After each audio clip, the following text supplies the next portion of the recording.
Bismillahirrahmanirrahim. Assalamualaikum warahmatullahi wabarakatuh. Selamat pagi, salam sejahtera untuk kita semua, sahabat Bincang Ramadan.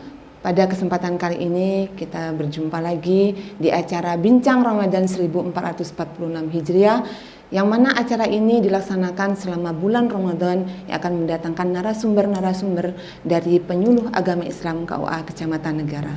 Baiklah, pada kesempatan kali ini kita mendatangkan narasumber dari penyuluh agama Islam KUA Kecamatan Negara, Ibu Zumratul Uluwiyah SAG, atau biasa kita sapa dengan Bu Wiwi.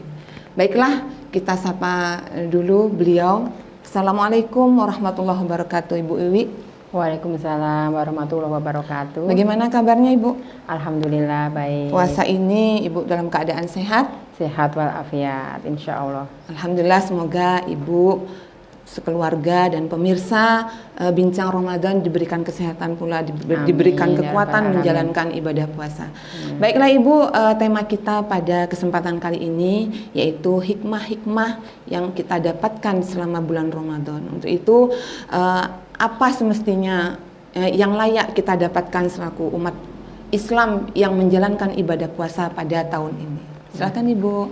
Baik, terima kasih Mbak Joda. Bismillahirrahmanirrahim. Assalamualaikum warahmatullahi wabarakatuh. Waalaikumsalam warahmatullahi wabarakatuh. Sahabat Bincang Ramadan, untuk pagi hari ini saya ingin membahas materi tentang hikmah-hikmah apa yang didapat ketika kita melaksanakan ibadah puasa bulan Ramadan. Sahabat, kita ketahui bersama bahwa ibadah puasa Ramadan itu adalah ibadah yang wajib dilakukan oleh semua orang muslim yang sudah berakal, kemudian sehat jasmani, kemudian bermukim, suci haid dari dan nifas. Jadi semua orang Islam yang sudah dalam masuk kategori syarat-syarat itu diwajibkan untuk melaksanakan ibadah puasa. Nah, tentu kalau kita bicara tentang puasa, ada banyak sekali hikmah yang kita dapat ketika kita sudah melaksanakan ibadah bulan suci Ramadan. Nah, hikmah yang pertama mungkin kita bisa bahas bahwa kita bisa lihat dalam Quran surah Al-Baqarah ayat 183. Itu di sana jelas dikatakan bahwa a'udzubillahi minasyaitonirrajim, bismillahirrahmanirrahim. Ya ayyuhalladzina amanu kutiba alaikumusiyam kama kutiba alal ladzina min qablikum la'allakum tattaqun. Hai orang-orang yang beriman, diwajibkan atas kamu berpuasa sebagaimana diwajibkan pada umat-umat sebelum kamu agar kamu menjadi orang yang bertakwa. Nah, jadi hikmah pertama di situ adalah la'allakum tattaqun, yaitu meraih derajat takwa, meraih tingkat takwa yang tinggi, yaitu la'allakum tattaqun. Itu adalah hikmah pertama supaya menjadi orang yang bertakwa. Bisa diartikan bahwa takwa itu secara sederhana itu kan diartikan sebagai menjalankan semua perintah-perintah Allah dan juga menjauhi semua larangan Allah Subhanahu wa taala. Jadi dengan puasa tadi diharapkan kita bisa lebih taat pada Allah Subhanahu wa taala.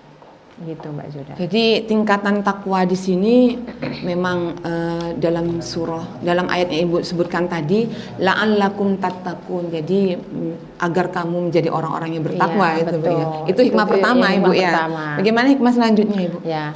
Baik, berikutnya adalah hikmah kedua itu bisa meninggalkan syahwat dan juga kesenangan duniawi. Artinya apa? Kita ini berpuasa kan tidak hanya menahan lapar, haus dari terbit fajar sampai terbenam matahari, tapi bagaimana kita bisa meninggalkan nafsu-nafsu dalam diri itu. Nafsu tidak makan, tidak minum, kemudian tidak berhubungan suami istri di siang hari, kan seperti itu ya. Karena ibadah puasa itu merupakan ibadah yang paling kuat pengaruhnya untuk menahan gejolak nafsu dalam diri. Nah, kenapa bisa seperti itu? Mungkin kita bisa dilihat di sekeliling Mbak Zudaya, itu misalnya satu contoh nih, kalau kita tidak berpuasa misalnya, kalau kita tidak berpuasa itu kan kita jam 10 saja belum sarapan itu kan kita sudah lapar sekali kan, sudah perih kan, enggak kuat nih mau pingsan kan seperti itu. Tapi kenapa ketika kita puasa kok kita sepertinya biasa saja?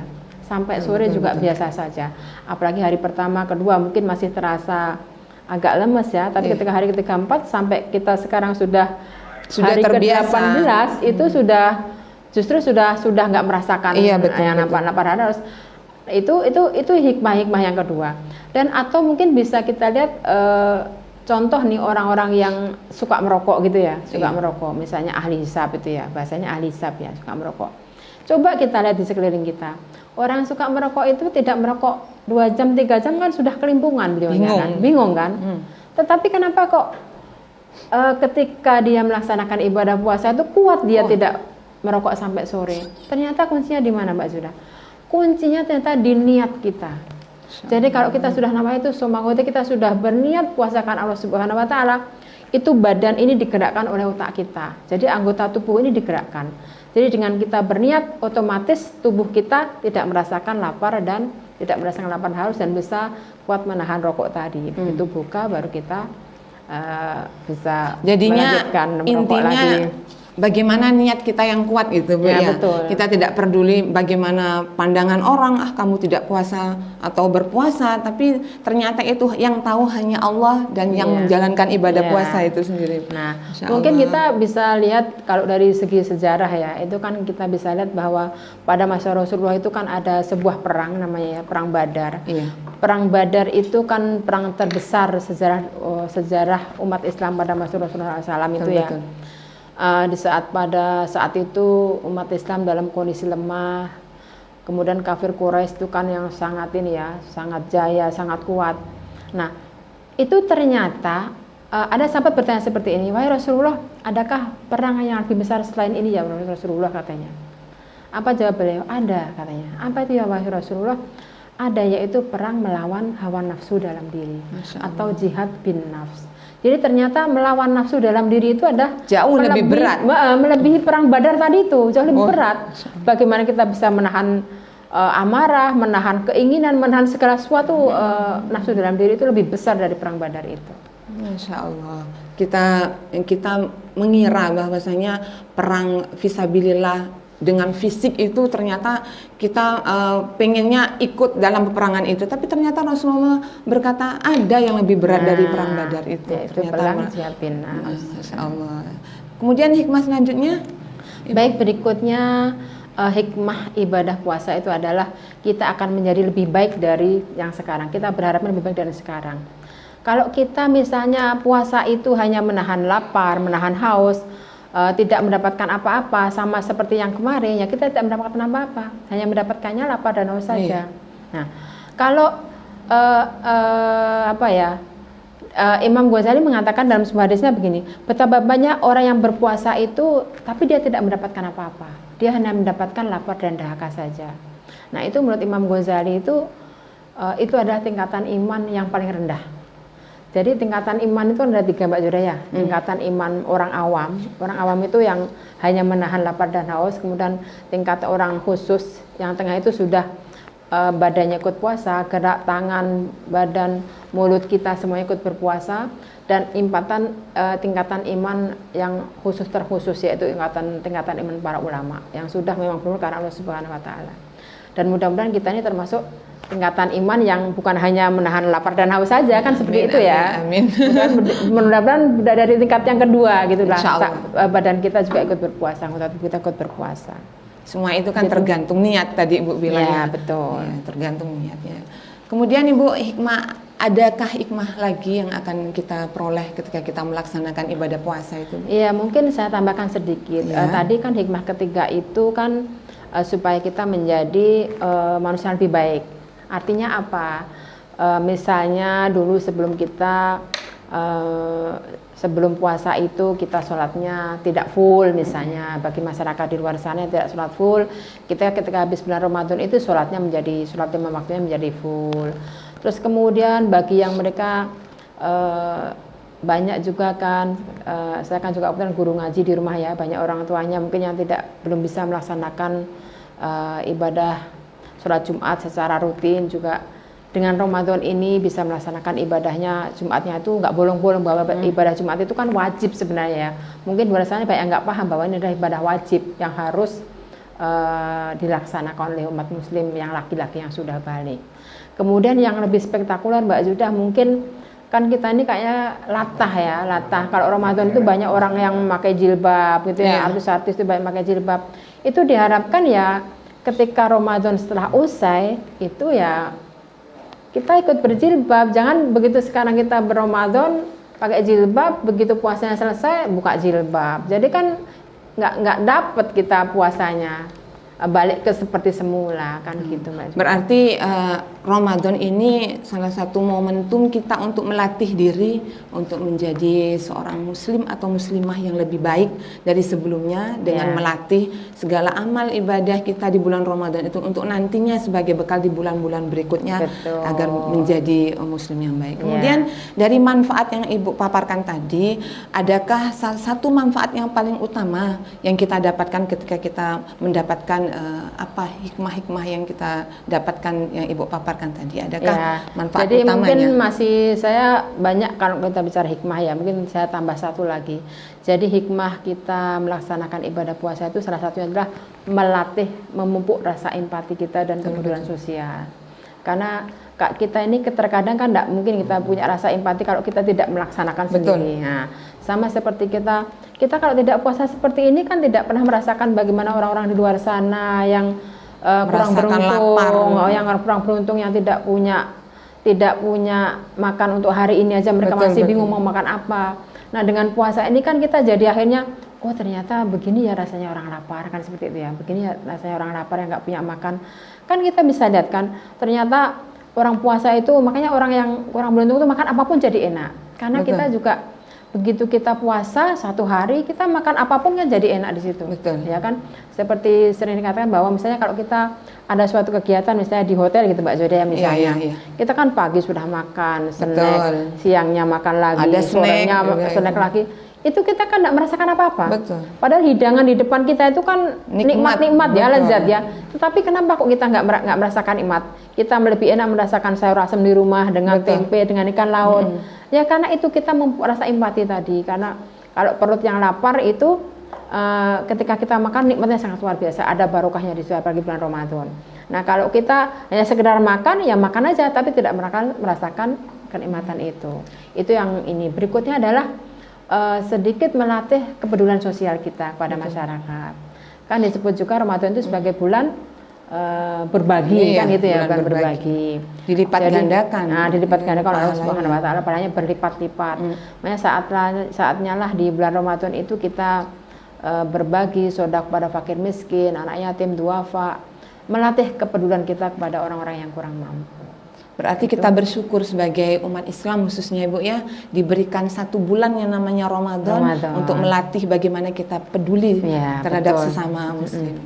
Sebagai closing Ibu gimana itu kira-kira dari perbincangan kita pada hari ini, adakah yang perlu Ibu sampaikan sebagai motivasi kepada pemirsa yang sedang menonton kita pada itu sebenarnya hikmah ini. Itu kan bisa dilihat sebagai hikmah syar'i ya Mbak Zuna ya. Hikmah secara syariat. Kalau kita bisa hikmah yang lain itu sebenarnya banyak. Mungkin kita bisa bicara tentang manfaat puasa dari sisi kesehatan kan gitu. Kalau kita bicara manfaat dari sisi kesehatan itu banyak sekali ya. Itu sudah berdasarkan penelitian-penelitian di luar sana bahwa dengan berpuasa itu bisa mencerdaskan otak, bisa mengurangi metabolisme dalam tubuh, bisa mengurangi stroke, mengurangi tensi darah dan segala macam. Banyak sekali manfaatnya. Dan yang lebih penting Mbak Zuda, dari sisi kesehatan itu puasa itu bisa mendetok racun dalam tubuh kita. Jadi dalam tubuh kita itu terdetoksi racun-racun itu. Mungkin saya menyampaikan sebuah hadis yang diriwayatkan oleh Muslim, yaitu hadis nomor 1164. Bismillahirrahmanirrahim. Man shoma Ramadhana tsumma atba'ahu sitan min syawalin kana kasyamu dahara. Artinya apa? Barang siapa yang melakukan ibadah puasa Ramadan selama 1 bulan penuh ditambah dengan puasa 6 hari di bulan Syawal, sesungguhnya ia seperti puasa setahun penuh. Masya Allah. Nah, ternyata itu Mbak Zuda dari seorang peneliti Amerika yang notabene mereka non Muslim, itu ternyata kita berpuasa 1 hari kita berpuasa dari terbit fajar sampai terbenam matahari itu bisa mendetok tubuh selama 10 hari. 10 hari? Satu kali berpuasa? 1 hari berpuasa.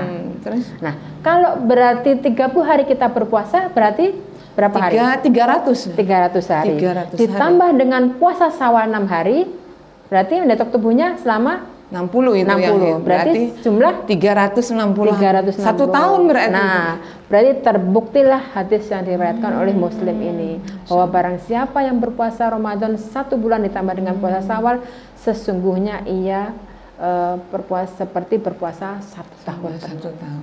Nah, itu hadis Mbak Zoda itu di apa ya? Disabdakan Rasulullah itu 14 abad yang lalu. Ternyata di abad 20 ini diteliti oleh seorang peneliti dari Muslim terbukti bahwa benar. kita berpuasa seperti puasa sepanjang tahun. Jadi kita puasa 1 bulan Ramadan itu seperti mendetok tubuh selama 360 hari. Baru closing ya. Menarik sekali Bu, apa yang Ibu sampaikan tadi.